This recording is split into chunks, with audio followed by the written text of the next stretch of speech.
Hello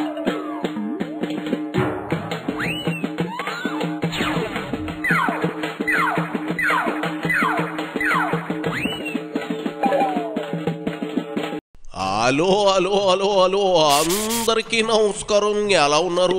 బ్రహ్మాండంగా ఉన్నారు, నాకు తెలుసు కదా. మరి ఈ రోజు రావు గారి రాజమండ్రిలోకి వచ్చిన సెలబ్రిటీ ఎవరో నేను చెప్పేస్తాను. కోతంత మీరు నన్ను ఎంకరేజ్మెంట్ చేసేయాలి. ఈ వీడియోకి ఒక లైక్ ఇచ్చి అలాగే మన కేకే న్యూస్ని సబ్స్క్రైబింగ్ చేసేసుకుని, మరి ఎవరైతే ఏ సబ్స్క్రైబింగ్ చేసుకోకుండా ఈ ఛానల్ చూస్తున్నారో నన్ను కోతంత ఎంకరేజ్మెంట్ చెయ్యండి. మరి సబ్స్క్రైబ్ చేసుకుని. మరి ఎవరు బాబు వచ్చినోళ్ళు? ఓహో, నెల్లూరు పెద్దారెడ్డి తెలుసా అంటూ బ్రహ్మానందం అదేదో సినిమాలో అనుకుంటా అందరినీ బెదిరించే ప్రయత్నం చేస్తాడు. సరిగ్గా అలాగే జగన్ రెడ్డి తన పాలన చిత్తూరు పెద్దిరెడ్డిని ఆడుకున్నాడు. ఈయన కొడుకు మిథున్ రెడ్డి జగన్ క్వార్టరీలో ముఖ్యమైన నేతలు. వారి కనుసన్నల్లోనే అవినీతి సంపద అంతా పక్క దేశాలకు హవాలా రూపంలో వెళుతూ ఉంటుందనేది చిత్తూరులో ఏ గడపనడిగినా చెబుతుంది. భూములు కాజేయడం, మైనింగ్ అక్రమాలు చేయడం, ఇక మధ్య కుంభకోణం అయితే మొత్తం ఆ అబ్బా కొడుకులే దగ్గరుండి నడిపించారట. లిక్కర్ స్కామ్ లో ఎప్పటికే మిథున్ రెడ్డిని బోక్కలో వేసింది కూటమి ప్రభుత్వం. తనయుడు కోసం తండ్రి వచ్చి ఏవో నీతులు ముచ్చట్లు చెబుతున్నాడు. మరి ఇంకా ఆలస్యం ఎందుకు? పెద్దిరెడ్డి ఏం చెప్తాడో మనం విందాం రండి. ఇదిగో పెద్దిరెడ్డి, ఏంది నీ కదా? మిథున్ రెడ్డి మొదటిసారి జైల్లోకి దోసేశారట కదా, నీ దగ్గర ఉన్న ఇన్ఫర్మేషన్ ఏంది అంట. రాష్ట్ర ప్రభుత్వం ఏ విధంగా పనిచేస్తూ ఉందో, చంద్రబాబు నాయుడు వాళ్ళ కుమారుడు మరి పవన్ కళ్యాణ్ ఏ విధంగా కక్ష సాధనకు చర్యలకు ఎక్కువగా పాల్పడుతున్నారు. గతంలో కూడా ఇదే మిథున్ రెడ్డిని అప్పుడు ఎంపీగా ఉన్న తరుణంలో ఎయిర్పోర్ట్లో ప్యాసింజర్లందరినీ కూడా, ఇంటర్నేషనల్ ప్యాసింజర్లందరినీ కూడా వదిలేసి ఎయిర్ ఇండియా ఫ్లైట్ వెళ్ళిపోతే ఆ ఎయిర్ ఇండియా మేనేజర్ను నిలదీసినందుకు కొట్టాడని చెప్పి తప్పుడు కేసు పెట్టి అప్పుడు కూడా అరెస్ట్ చేశారు. మరి అది తప్పుడు కేసు అని తేలిపోయింది. ఆ చెప్పిన సాక్షులందరూ కూడా మేము చంద్రబాబు ప్రోద్బలంతో చెప్పాల్సి వచ్చిందని చెప్పి ఆ రోజు చెప్పారు. అధికారాన్ని అడ్డం పెట్టుకొని చంద్రబాబు ముఖ్యమంత్రిగా ఆ రోజు వ్యవహారం తీరు ఏ విధంగా ప్రజలందరూ కూడా గ్రహించారో మనమంతా కూడా చూసాము. ఇది చంద్రబాబు నాయుడు చేసిన చాలా తప్పు. అంటే కొడుకుకి ఆల్రెడీ ఘన చరిత్ర ఉందా? జైళ్ళు అరెస్టులు కొత్త ఏం కాదా అంటున్నావు? అంతేనా? ఎయిర్ ఇండియా మేనేజర్ను కూడా కొట్టాడా? ఓహోహో, ఏం పనులు పెదిరెడ్డా, అసలు నువ్వు వారించవా ఏంది?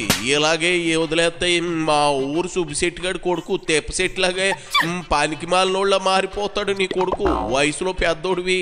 ఆ చేత నేను చెప్పొచ్చేది ఏంటంటే కొన్నాళ్ళు జైల్లో రెస్ట్ తీసుకొని అప్పుడైనా మారుతాడేమో చూద్దాం అన్నట్లు.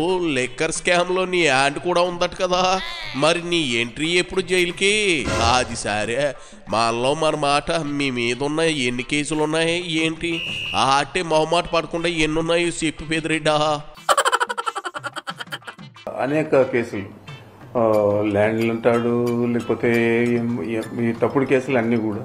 మదనపల్లి ఫైల్స్ అంటాడు. ఆ ఫైల్స్కు నాకు ఏం సంబంధం, ఇప్పటిదాకా సంబంధం లేదని చెప్పి ప్రతి ఒక్కరు కూడా చెప్పారు. ప్రభుత్వం కూడా ఏమీ తేల్చలేకపోయింది.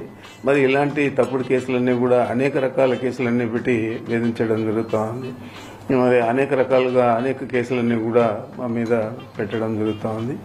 ఇప్పుడు తారస్థాయికి చేరి ఈ లిక్కర్ స్కామ్లో మా తనయుడు అంటే మిథున్ రెడ్డి గారి ప్రమేయం ఉంది అని చెప్పి ఆయన 3 సార్లు ఎంపీకి రాష్ట్ర ప్రభుత్వంలో ఏమైనా పాల్గొనేదానికి, పాలు పంచుకునేదానికి అవకాశం ఉందని అడుగుతా ఉన్నాను.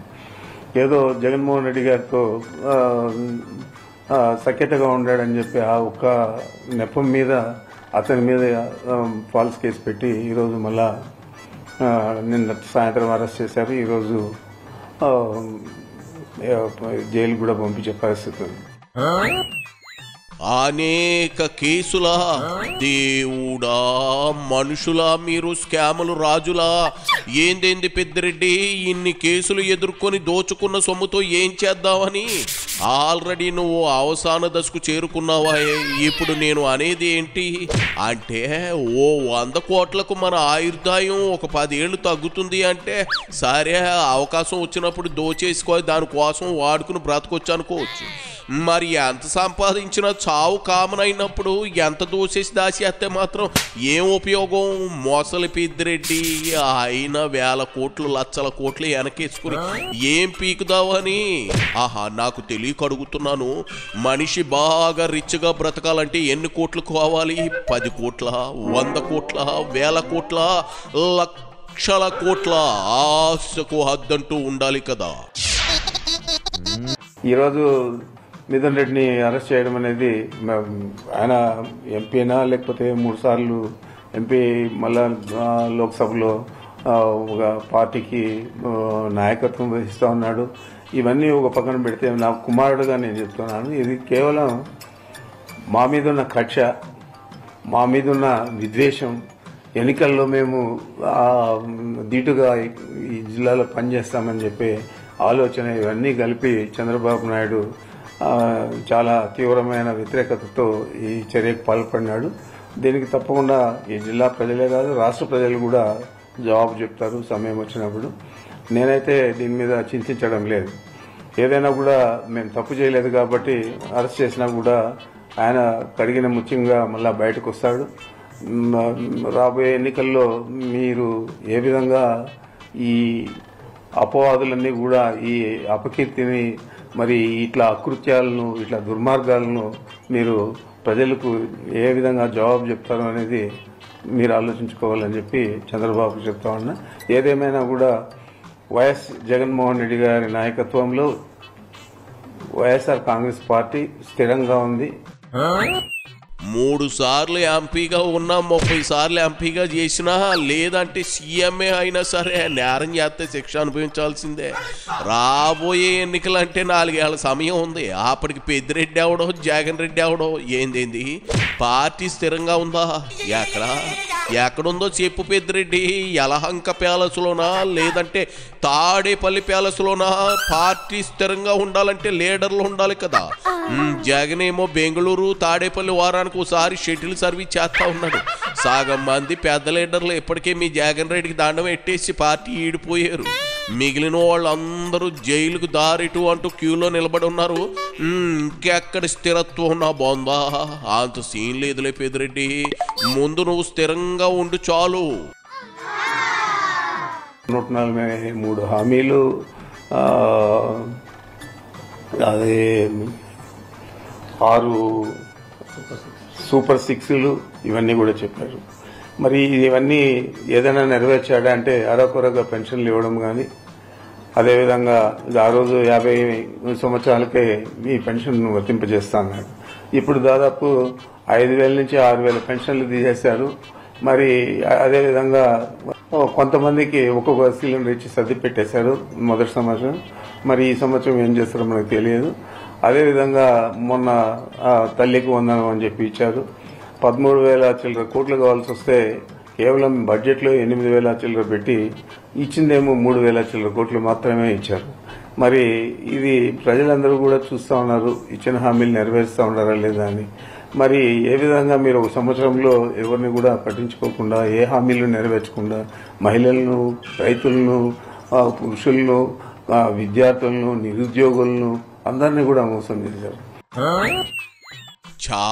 నిజమా? మోసం చేశారా? ఏంది, జగన్ రెడ్డి కంటే మోసం చేశారా? మోసం అనే మాటకు కేర్ ఆఫ్ అడ్రస్ మీరు, మీ పార్టీనే. ఆ రోజని అడిగితే తెలుస్తుంది మీరు ఎంత మోసగాళ్ళో చెప్పేస్తుంది. సర్లే పెద్దిరెడ్డి, ఏజ్ బార్ అవుతా ఉంది, ఇంటికెళ్ళి రెస్ట్ తీసుకో. పిల్లగాడి గురించి దిగులు పెట్టుకోమాక, అలవాటైన పనే కదా. 4 రోజులు కాకపోతే 40 రోజులు, అది కాదంటే 4 ఏళ్ళు జైల్లో ఉండొస్తాడు. నువ్వు వేళకు తినబోజ్జో. ఇంకెళ్ళిరా పెద్దిరెడ్డి, వెళ్ళిరా. అయిపోయి